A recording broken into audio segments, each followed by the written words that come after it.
estamos en una nueva charla, la cuarta del ciclo de desaparición forzada que viene realizando el Ente Público Espacio para la Memoria y Derechos Humanos, SESMA.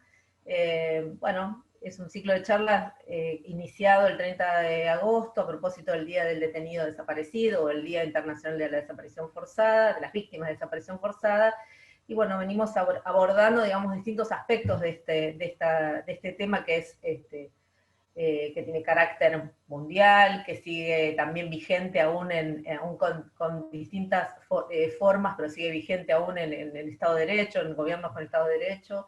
Pero bueno, en este caso nos interesaba particularmente hablar con alguien que es protagonista desde muchos aspectos de lo que es lo que se considera una desaparición forzada. Estamos hablando de Daniel Cabezas. Él es, bueno, hoy director y productor audiovisual y director de la revista digital Mundolesa, pero es expreso político. En el 80 fue secuestrado y luego legalizado por la dictadura argentina. En estos años fue testigo de concepto en la causa U9 de La Plata, testimoniante de la causa por el secuestro de su madre, Telma Jara, es que sí, o sea que Daniel es testigo, víctima, sobreviviente, familiar de detenido desaparecido, familiar de sobreviviente, y ahora, bueno, una persona clave para los juicios y en lo que es la transmisión de toda esta experiencia a las futuras generaciones y la construcción de memoria. ¿Cómo estás, Daniel?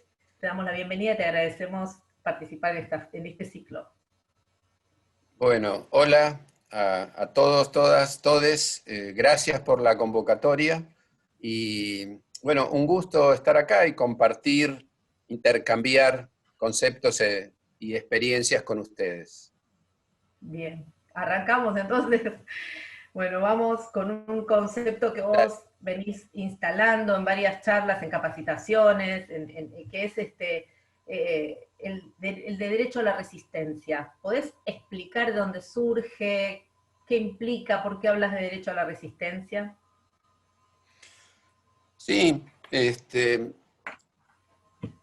cuando leí un libro de Daniel Feuerstein, donde él analizaba muy bien el genocidio y comparaba algunas resistencias en el Holocausto, por ejemplo, en el gueto de Varsovia, y con la resistencia argentina. Digamos, ahí tomé el concepto. Si bien es un concepto muy viejo, lo tomé y empecé como a repensar mi historia y nuestra historia a partir del derecho a la resistencia. Es un derecho que nuestro pueblo ejerció desde sus orígenes. El problema es que es un derecho invisibilizado. La historia oficial y los medios se ocuparon de taparlo. Hay una mirada sobre la historia, sobre los hechos históricos, que está impuesta desde el poder. Y lo que nosotros queremos hacer es ver la historia con nuestros propios ojos y en base a nuestra propia experiencia. El derecho a la resistencia fue ejercido desde el primer momento que nos encontramos con los españoles. O sea, Solís es el primer conquistador que intenta llegar acá y se encuentra con una resistencia. De hecho, lo matan. O sea, cuando llegan al Río de la Plata, son resistidos por los originarios, por los que vivían acá hacía cientos o miles de años. Desde ese momento hasta ahora, siempre hubo una resistencia a lo mismo, a un plan económico que se intenta imponer por la fuerza, por todos los medios. Es un plan económico desde la época de la colonia hasta hoy, basado en la depredación y en el genocidio. Primero, aquellos colonizadores se llevaron el oro y la plata, ¿no? Desde las minas de Potosí, desde las minas de oro que había acá en distintas provincias. Ahora se quieren llevar el litio, digamos, y no tienen problema en contaminar. Antes no tuvieron problema, ningún reparo en provocar cientos de miles de muertes por cansancio o por hambre. Y ahora no tienen problema en contaminar las aguas o fumigar con veneno plantaciones para obtener mejores rindes, envenenando a pueblos enteros. Hoy en día, por lo menos en los medios alternativos, conocemos lo que significa la resistencia al glifosato y a todos los químicos, ¿no? Entonces, las resistencias toman forma de acuerdo a las épocas. Digamos, si bien aquellos primeros españoles o conquistadores los mataron con flechas, después estuvieron las montoneras, digamos, que usaban tacuaras y primero pelearon contra los españoles y después contra los unitarios, digamos, contra el poder económico de Buenos Aires. Después tuvimos algunos personajes muy ricos en nuestra historia, ¿no? Belgrano, Castelli, Monteagudo, San Martín, que no solo pelearon con armas, sino que también hicieron propuestas de resistencia, fueron muy creativos también en eso, cuando se intentaba comenzar una república. La resistencia también las vemos a principios del siglo XX, con los inmigrantes que trajeron las ideas socialistas o anarquistas, las primeras huelgas. En cada momento de la historia hay una resistencia que nos identifica. Después del 55, la resistencia peronista se hace presente con Caños y con Miguelitos. En el 60 comienza la resistencia de la juventud, de las organizaciones armadas, siempre presente la clase trabajadora. Hay grandes movilizaciones de masa, digo, ya está muy estudiado, ¿no? La movilización de masa con los trabajadores al frente provocó el Cordobazo, que provocó la caída de Onganía. Entonces, cada momento de la historia tiene su resistencia, su forma de resistencia. Con la resistencia a la dictadura en el 76. Ahí la resistencia se produce en todos los ámbitos, ¿no? El sindical, el cultural, el político, los organismos de derechos humanos ejercen una resistencia muy creativa, muy clara, desde la Comisión de Familiares, que se define, ¿no?, como políticamente, una comisión de familiares de detenidos y desaparecidos por razones políticas. Las madres y las abuelas que resisten a pesar de que las reprimen, las meten presas, las desaparecen, no se frenó la resistencia a pesar de la terrible represión que ejercía la dictadura. También se resistió dentro de las cárceles y hasta en los centros clandestinos de detención. Nosotros ahí en la ESMA tenemos los testimonios de los compañeros sobrevivientes, Víctor Basterra, o Cacho Scarpati de Campo de Mayo, o Beto Díaz. Digamos, se supera el dolor, se supera esa sensación, digamos, que provocaban los militares con acciones tan terribles y se resiste, se sigue resistiendo. Esa resistencia, como para ir terminando este tema, permitió que la dictadura argentina dure 7 años.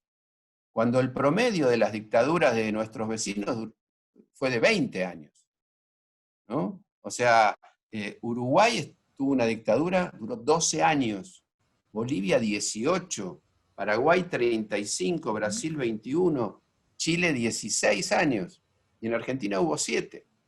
Nosotros consideramos que eso es fruto de una resistencia. De una resistencia también se podría decir de un desafío a esta construcción del miedo, porque digamos, esto que vos relatás que ocurría dentro de los ex centros clandestinos de detención, digamos, también es el no, digamos, no haber cedido a esta idea instalada de la dictadura o de todos los terrorismos de Estado, que es construir el miedo, ¿no? Esta acción sobre, digamos, sobre los cuerpos de las personas detenidas, pero además también para transmitírsela al resto de la sociedad. Sí, bueno, ahí ellos desplegaron todo su aparato, ¿no? El miedo es lo que, primero a lo que recurren para obtener la voluntad, ¿no? Para doblegar una voluntad y para obtener una anuencia a lo que ellos estaban haciendo. La descripción de cómo actuaron para ejercer ese medio nos llevaría mucho tiempo, pero en líneas generales sabemos que esas acciones que hacían a la luz del día era para generar miedo, lo mismo que la manera en que entraban de noche a la casa a secuestrar compañeros y compañeras, lo que generaban en los barrios, y todo ayudado por la prensa, digamos, con mucho apoyo de la prensa, de los medios masivos de esa época. Bueno, en tu caso ya es conocido el rol que le hicieron jugar a tu madre cuando aquella entrevista en la revista Para Ti, que fue también una acción psicológica, que vos siempre relatás que por lo menos en lo que se lee sobre lo que vos hablás, en general lo referís como el alivio de haber sabido que estaba viva, aunque por fuera se haya intentado hacer una acción de propaganda, una acción psicológica muy fuerte, que tuvo ahora el primer condenado, un periodista o el director en aquel momento condenado, o procesado, digamos, esa acción psicológica, ¿cómo la describirías? Digamos, ¿fue solamente una acción de propaganda? ¿O qué otros matices entendés vos que tenía en este tipo de juego en el que la prensa tuvo un rol tan importante, ¿no? Sí, en un primer momento, cuando yo me entero que han secuestrado a mi madre, o cuando veo en México la nota en la revista Para Ti, digamos, toda esa época fue, bueno, fue de denuncia y de tratar de salvar su vida. A medida que después, incluso ya en Democracia, empezamos a investigar alrededor de esa nota, y cómo accionaban el grupo de tareas de la ESMA, los medios y la acción psicológica desde las Fuerzas Armadas, ahí nos enteramos con distintas publicaciones sobre lo que era la escuela francesa, sobre lo que era, digamos, todas las propuestas de Estados Unidos con la doctrina de la seguridad nacional, el enemigo interno, la población como objetivo, y todo eso giraba alrededor de acciones de prensa. El tema de la entrevista que le hacen a mi madre tenía como muchos objetivos. Pensemos que ya estaba actuando una gran empresa multinacional de marketing, Burson Marsteller, contratada por Martínez de Oz, por la pata civil de la dictadura. Los medios estaban alineados perfectamente con la dictadura. la revista Para Ti y toda la editorial Atlántida era cómplice, eran como los directores de prensa de la dictadura, ¿no? Cómo difundían, hablaban maravillas de Videla, ¿no?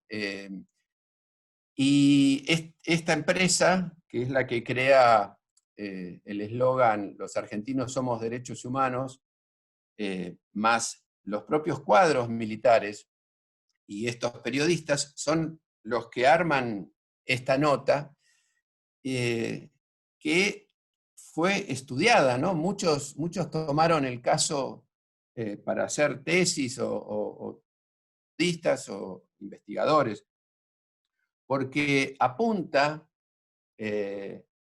a la sociedad en general para decirles a todos que, digamos, que sigan teniendo cuidado, digamos, también tiene que ver con implantar el miedo también, a las madres, ¿no? Lo que dice el texto de esa nota fraguada es que las madres cuiden a los jóvenes, porque ahí supuestamente mi madre dice que ella se equivocó y que no cuidó a mi hermano.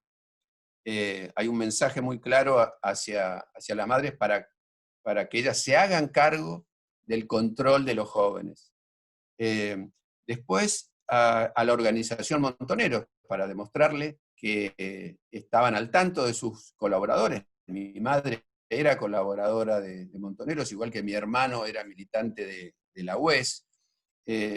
Y en esa época, que es cuando hacen la nota, septiembre del 79, estaba en Buenos Aires la visita de la CIT. La Comisión Interamericana de Derechos Humanos venía a corroborar las denuncias sobre violaciones de los derechos humanos que se hacían en el exterior, que hacíamos en el exterior.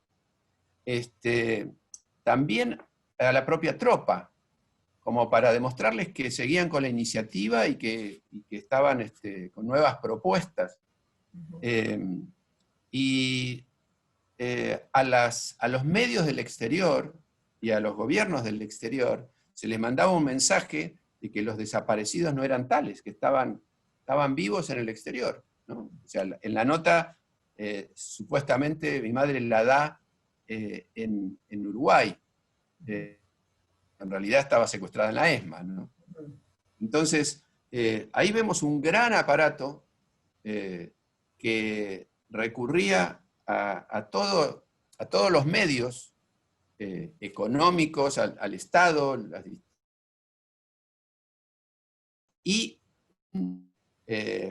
un manual de operaciones psicológicas que desde el 68 se venía utilizando y se venía actualizando para dirigirse a la población.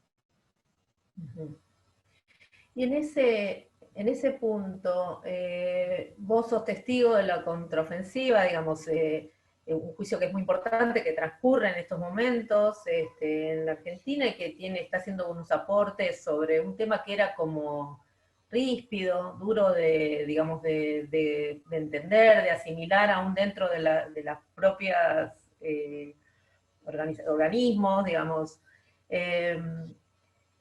Primera pregunta, ¿la contraofensiva es también un acto de resistencia, digamos, más allá digamos, de lo que, digamos, de lo que uno pudiera imaginar, o de las cuestiones que se ponían en duda respecto de cómo no sabían quienes estaban afuera, quienes se habían podido ir, no sabían lo que estaba pasando acá adentro, este tipo de historias que siempre rodean el tema de la contraofensiva? ¿Es también un acto de resistencia? Y dicho esto, ¿cuáles son los mitos que lo rodearon? Y lo que vos decís hoy, bueno, esto que fue contado de esta manera no fue así. Sí. También en este caso se ocultó y no se dio a conocer la verdad de cómo fue. Hay como mitos que se instalaron, ¿no? De que la contraofensiva fue una locura, que la conducción se quedó en el exterior, de que los que veníamos éramos idiotas útiles, que sobre todo mostrar que fue una locura porque estaban todos muertos. Lo que el juicio permite mostrar a la sociedad, porque encima ahora se puede ver por las redes sociales, ¿no? La retaguardia lo está pasando por YouTube, y además hay una crónica del juicio que también hacían los compañeros y compañeras de la retaguardia que está muy bien. Entonces, ahí se puede ver, se puede acceder a eso, donde vemos que no todos estábamos en el exterior. Había muchísimos compañeros y compañeras que estaban en Argentina, que por ahí salieron técnica o militar, técnica porque salían a aprender a manejar los aparatos de interferencia, o militar, porque se dijo en el juicio, y ya hay libros también sobre eso, que los compañeros se entrenaban en el Líbano. Después, nosotros decidíamos volver, nosotros pedíamos volver. El relato de los sobrevivientes es que estábamos de acuerdo en seguir resistiendo a la dictadura por todos los medios, y que eso fue una decisión personal de los que estábamos organizados y aceptábamos la propuesta de la conducción. La otra cosa que se desarma en el juicio es que la mayoría de la conducción es desaparecida o asesinada. Digamos, ahí los tenemos, a Mendizábal, Croato, compañeros Jagger, Campiglia, muchos compañeros que son secuestrados, desaparecidos, asesinados en el exterior antes de entrar o cuando estaban saliendo. Entonces, hay algo que durante la democracia se insistió mucho, que es la teoría de los dos demonios. Y esta visión de la contraofensiva ayudó a la formación, a la creación de esa teoría de los dos demonios. Incluso muchas personas progresistas, o incluso hasta algunos compañeros que después se alejaron, tenían una visión así, contraofensiva. Nosotros, los sobrevivientes, no discutimos si fue táctica o estratégicamente correcta. Eso es otra discusión. Lo que sí, ejercimos el derecho a la resistencia contra la peor dictadura que tuvimos en Argentina. La mayoría de las acciones que se hicieron durante la contraofensiva, eso lo pudimos comprobar recreando con los sobrevivientes qué se hacía, era acción política y operativos de prensa y propaganda. O sea, militarmente fue muy poquito, fueron 3 hechos, pero hubo cientos de interferencias y muchísimos contactos. De hecho, los desaparecidos nuestros, la conducción era porque estaba haciendo contactos políticos o sindicales. Entonces, el juicio nos permite esto, conocer la verdad, escuchar a los familiares y a los sobrevivientes. Los familiares no podían decir antes, incluso en democracia, casualmente por la teoría de los dos demonios, que respetaban o bancaban o aceptaban la militancia de sus familiares. Y en el juicio lo dicen. Escuchamos a madres, hermanos, hijos, reivindicar y sentirse orgullosos de la militancia y de los compromisos de estos compañeros y compañeras. Es muy emotivo, es muy fuerte escuchar a hijos que leen cartas de sus papás, su mamá.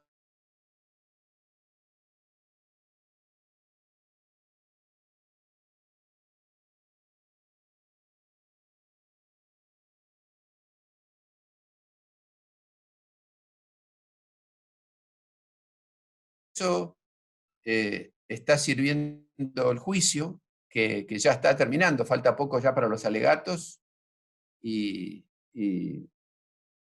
digamos, y ya prácticamente terminaron los testimonios. Ujú. Vos hablábamos hoy del rol de los medios, de la prensa, etcétera, durante la dictadura. Ahora lo retomamos como también ustedes, digamos, en la contraofensiva, haciendo también un trabajo de difusión y digamos, de contracomunicación. Y mencionás a la retaguardia y pienso que vos también dirigís Mundo Lesa. Es muy importante, ¿no es cierto?, el rol que vos veo que le asignás al tema de la comunicación, que creo que le asigna la historia al tema de los medios de comunicación en todo esto. ¿Crees que los medios alternativos o, digamos, o la posibilidad de hacer una comunicación por fuera digamos, de lo que establecen, digamos, los grandes medios, es la opción? Hoy pensamos en que casi ningún gran medio sigue los juicios o los sigue solamente para las sentencias, y juegan un rol muy importante, tanto, insisto, Mundo Lesa, La Retaguardia, todos aquellos que pueden en este periodo visibilizar estos procesos. ¿Cuál es tu reflexión sobre este punto, digamos? Sí, yo creo que hoy los medios alternativos ya no son alternativos. Para nosotros y para gran parte de la sociedad consciente, crítica, interesada, va a esos medios. ¿Qué va a leer? ¿Los medios hegemónicos? No, ahí es, hoy en día son todas fake news, ¿no? O sea, aquel reportaje a mi madre en la revista Para Ti le decíamos una noticia falsa. Bueno, Exactamente, era una fake news. era una Exactamente. fake news. Hoy en día los medios hegemónicos son todas fake news. Entonces, los medios alternativos para mí no son alternativos. Son medios de comunicación que nos permiten informarnos verazmente de lo que sucede. Y cómo cómo fuimos optando, por ejemplo, Facebook.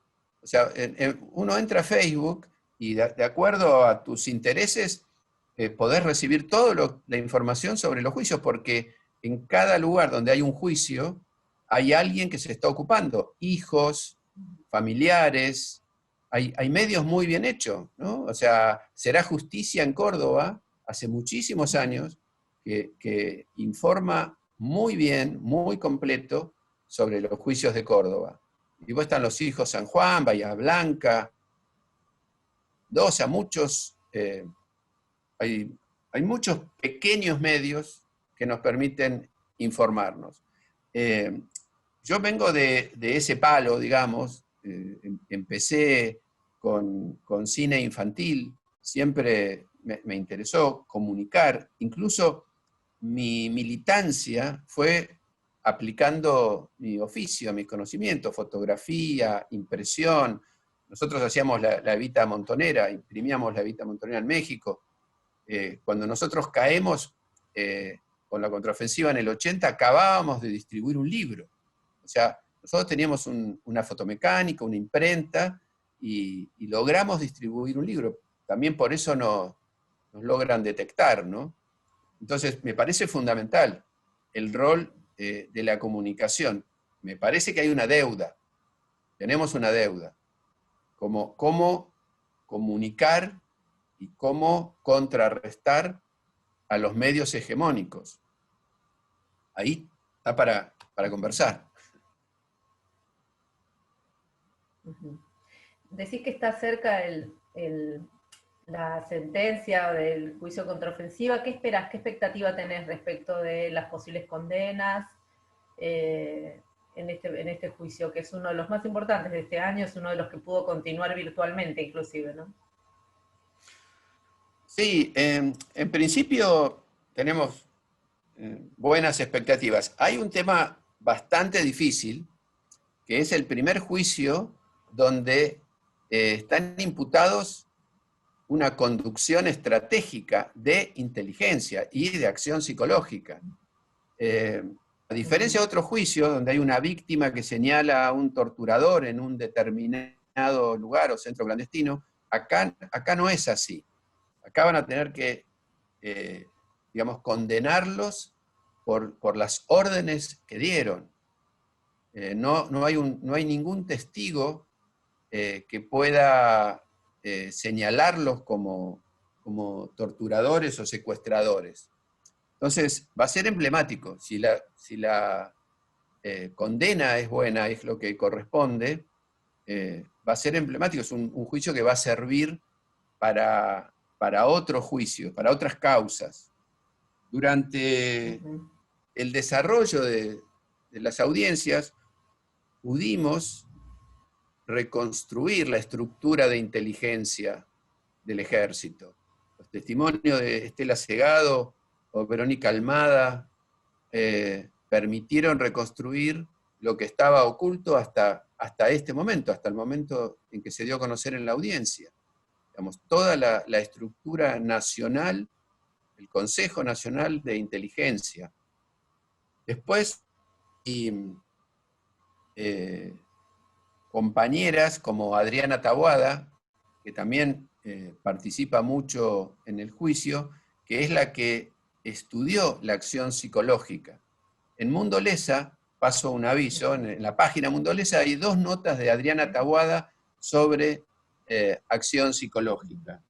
No me acuerdo cómo se llama exactamente el artículo, por ahí lo tenía anotado. Lo escribió ya hace un par de años, pero está muy actualizado. Entonces, el juicio permitió todo esto, ¿no? Así que bueno, esperemos que la sentencia esté a la altura. De todas maneras, yo siempre separo lo que es una sentencia de lo que nosotros sabemos. O sea, nosotros fuimos a la justicia porque, bueno, son las leyes de juego. Ahora nosotros sabemos lo que hemos pasado, lo que sufrimos y lo que sucedió con nuestros familiares y quiénes son los responsables. La condena es lo que tiene que cerrar una historia y mandar un mensaje a toda la sociedad. Una última, si no te robamos más tiempo. Tu balance en general sobre el tema de la posibilidad de acceso a la verdad, conocimiento de la verdad sobre lo ocurrido, y que haya justicia, reparación para los familiares en general, en términos generales, en la Argentina, ¿es positivo? ¿Sentís que hay algo que está faltando? Recién nos enteramos esta semana que, por ejemplo, tiene fecha la causa de delitos sexuales en la ESMA. Digamos, ¿hay algún abordaje que vos sentís que todavía falta? Me imagino que podría ser uno de la complicidad civil, que no está todavía completo, pero ¿cuál sería tu balance en ese punto? Sí, el proceso de memoria, verdad y justicia llevado adelante por las víctimas, los sobrevivientes, los organismos, ¿no? Es tanto lo que ha hecho, no sé, Abuelas, por ejemplo, ¿no? En el momento que estaban las leyes de obediencia debida, punto final, la amnistía, bueno, logró juiciar a Videla, un emblema. Después, que la verdad se conozca a través de los testimonios de los sobrevivientes o de los familiares, eso también fue muy importante en los juicios. Los juicios fueron muy lentos, ¿no? Muy lentos. Está 40 años para poder que una causa llegue a juicio. Nosotros tuvimos años con el juicio contraofensiva frenado prácticamente en instrucción. Entonces, la celeridad de los juicios es un tema. De hecho, Mundolesa cumplió 3 años el 21 de septiembre y el texto que sacamos tiene que ver con la aceleración de los juicios, ¿no? Y después, pendiente, y sí, están los verdaderos responsables. O sea, todo lo que hablamos de la dictadura, de la represión, de las torturas, cada vez que mencionamos una barbaridad que hicieron, hay que recordar que los verdaderos responsables eran los grupos económicos. O sea, no logramos llevar a la cantidad de civiles y empresarios cómplices a los juicios.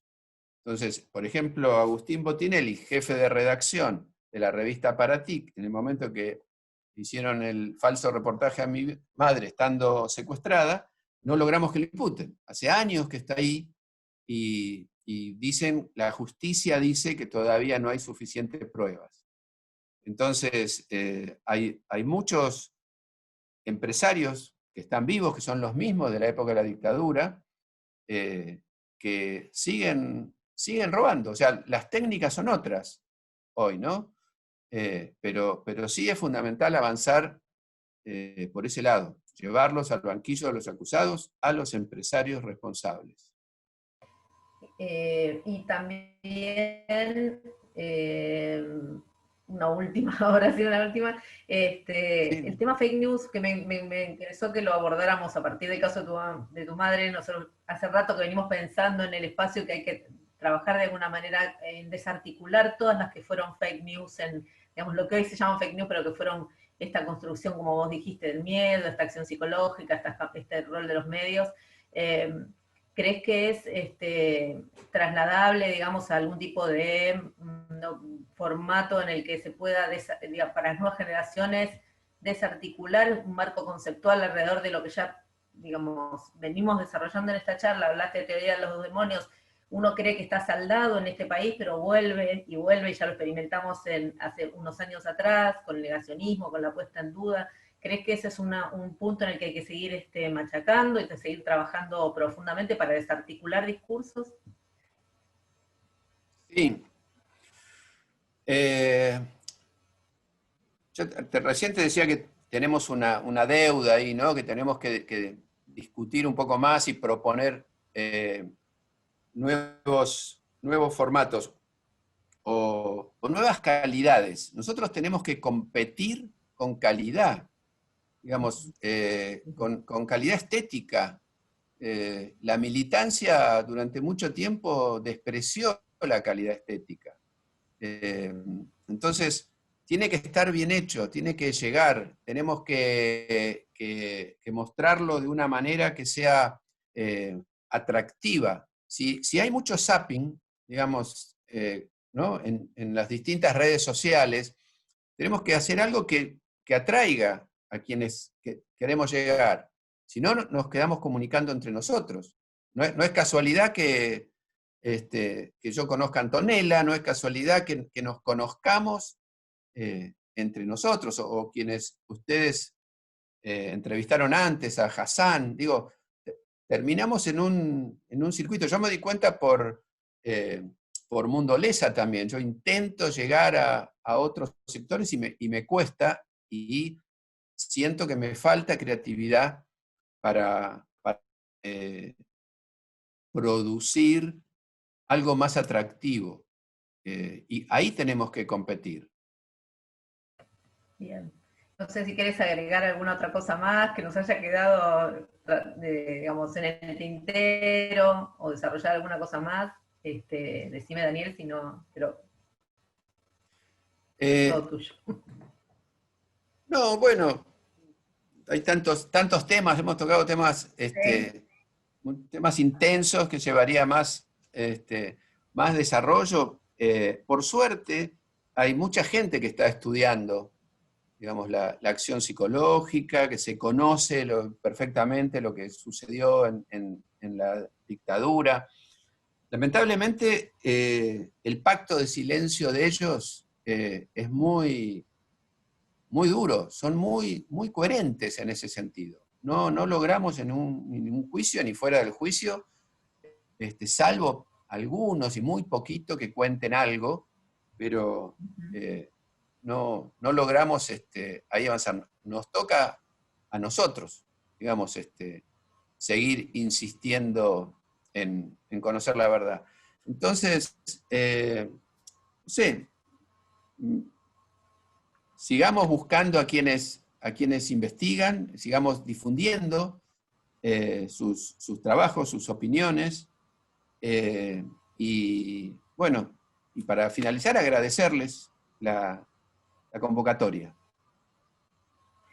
Te agradecemos nosotros, para nosotros es súper importante esta visión porque fue bastante abarcativa, obviamente no se puede profundizar por estas cuestiones de los tiempos de este tipo de materiales de difusión que después, bueno, tratamos de que sean vistos, que sean compartidos en las redes. Ustedes saben que nosotros los estamos subiendo a las redes del espacio, también al micrositio Memoria en Casa, que es donde estamos tratando de mantenernos activos con la pandemia. Así que, bueno, consideramos un testimonio clave el tuyo, te agradecemos, Daniel, te hemos visto muchas veces en el predio capacitando gente joven, los chicos de la escuela a los juicios, sabemos que tenés un compromiso, pero muy profundo con el trabajo del espacio Memoria, así que, bueno, con esto redondeamos la charla que nunca habíamos podido tener en este periodo de pandemia. Así que te agradecemos mucho.